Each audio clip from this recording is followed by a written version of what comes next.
Hi friends, welcome to SK innovations. அனைவருக்கும் இனிய புத்தாண்டு நல்வாழ்த்துக்கள். இன்றைக்கி நம்ம இந்த வீடியோவில் என்ன பார்க்க போகிறோன்னா, முட்டை இல்லாமல் கேக் எப்படி பண்ணலான்னு பார்க்கலாம்.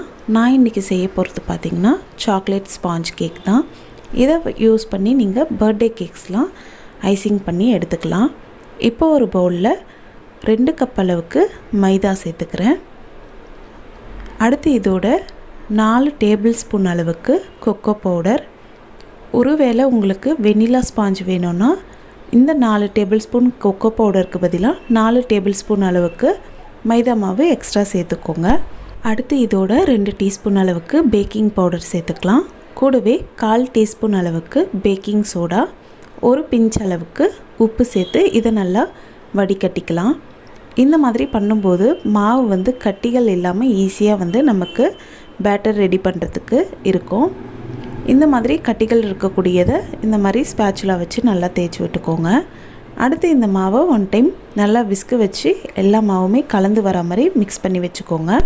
அடுத்து இப்போ ஒரு பவுலில் 6 டேபிள் ஸ்பூன் அளவுக்கு கெட்டியான புளிப்பில்லாத ரூம் டெம்பரேச்சரில் இருக்கக்கூடிய தயிர் சேர்த்துக்கலாம். தயிர் பார்த்திங்கன்னா கடைகள்லேருந்து வாங்கக்கூடிய தயிர் யூஸ் பண்ணிக்கோங்க. அப்போ தான் கேக் செய்யும்போது பர்ஃபெக்டாக வரும். அடுத்து இதோட 1 கப் அளவுக்கு சர்க்கரையை நான் சேர்த்துக்கிறேன். நீங்கள் பவுடர் சுகர் கூட சேர்த்துக்கலாம். 1 கப் அளவுக்கு சர்க்கரையை மிக்ஸி ஜாரில் சேர்த்து பவுடர் பண்ணி நீங்கள் சேர்த்துக்கோங்க. இப்போ இந்த சர்க்கரை இந்த தயிரில் நல்லா கரையிற வரைக்கும் நல்லா விஸ்க வச்சு பீட் பண்ணி எடுத்துக்கோங்க. இது நல்லா கரைஞ்சிட்ட பிறகு இதோட 1/2 கப் அளவுக்கு ரீஃபைண்ட் ஆயில் சேர்த்துக்கலாம். கேக்குக்கு பார்த்திங்கன்னா எப்போவுமே வாசனை உள்ள எண்ணெய் எதுவுமே பயன்படுத்தக்கூடாது. அடுத்து இதோட 1 கப் அளவுக்கு பால் எடுத்து வச்சுருக்கேன். அதை கொஞ்சமாக சேர்த்துட்டு நல்லா மிக்ஸ் பண்ணி விட்டுக்கிறேன். மீதமுள்ள பாலை அப்புறமா நம்ம சேர்த்துக்கலாம். இது நல்லா மிக்ஸ் ஆகிட்ட பிறகு 1 டீஸ்பூன் அளவுக்கு வெனிலா எசன்ஸ் சேர்த்துக்கிறேன். இப்போ இதை நல்லா 1 டைம் மிக்ஸ் பண்ணி விட்டுக்கலாம். இது நல்லா மிக்ஸ் ஆகிட்ட பிறகு நம்ம ரெடி பண்ணி வச்சுருக்கக்கூடிய கேக்கோட மாவில் இதை சேர்த்து நல்லா விஸ்க வச்சு கட்டிகள் இல்லாத மாதிரி கலந்து விட்டுக்க போகிறோம். இந்த மாதிரி நம்ம மிக்ஸ் பண்ணும்போது பார்த்திங்கன்னா மாவு கொஞ்சம் கொஞ்சமாக கெட்டிப்பட ஆரம்பிக்கும். இது கட்டிகள் இல்லாத அளவுக்கு நல்லா கலந்து விட்டுக்கலாம். நான் வீடியோவில் காட்டும்போது உங்களுக்கு கொஞ்சம் ஸ்பீட் பண்ணி காமிச்சிருக்கேன். அதனால் ரொம்ப ஃபாஸ்ட்டாக கலக்கிற மாதிரி இருக்கும். ஆனால் பார்த்திங்கன்னா பொறுமையாக தான் கலக்கணும். ரொம்ப ஃபாஸ்ட்டாகவும் கலக்கக்கூடாது, அதே மாதிரி ரொம்ப அதிக நேரமும் கலக்கக்கூடாது. அப்படி கலந்து விட்டிங்கன்னா கேக் ஹார்ட் ஆகிடும்.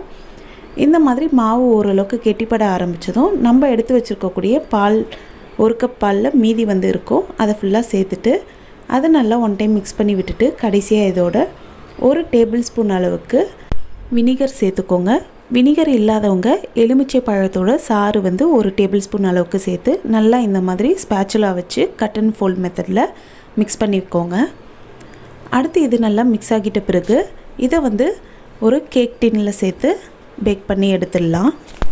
நான் இன்றைக்கி யூஸ் பண்ணியிருக்கிறது பார்த்திங்கன்னா 7 இன்ச் ரவுண்ட் கேக் டின் தான். பொதுவாக பார்த்திங்கன்னா முட்டை சேர்த்து செய்கிறப்போ நம்ம 8 இன்ச் யூஸ் பண்ணுவோம். ஆனால் நமக்கு கர்ட் யூஸ் பண்ணி, அதாவது முட்டைலாம் இல்லாமல் யூஸ் பண்ணும்போது கேக் நமக்கு ஹைட் கிடைக்காது. இப்போ பார்த்திங்கன்னா இந்த பேட்டரை 10 மினிட்ஸ் 180 டிகிரியில் வச்சு ப்ரீஹீட் பண்ண ஓவனில் 45 மினிட்ஸ் பேக் பண்ணி எடுத்துக்கிட்டாச்சு. இதோட டாப் லேயர் மட்டும் கட் பண்ணிவிட்டு இதோட வெயிட் பார்த்திங்கன்னா 800 கிராம் கிட்டத்தட்ட இருக்குது. நம்ம ஐசிங் பண்ணி சுகர் சிரப்லாம் வைக்கும்போது 1 kg நமக்கு கரெக்டாக கிடச்சிடும். பாருங்கள் இந்த ஸ்பாஞ்ச் எந்த அளவுக்கு நல்லா சாஃப்டாக இருக்குன்ட்டு.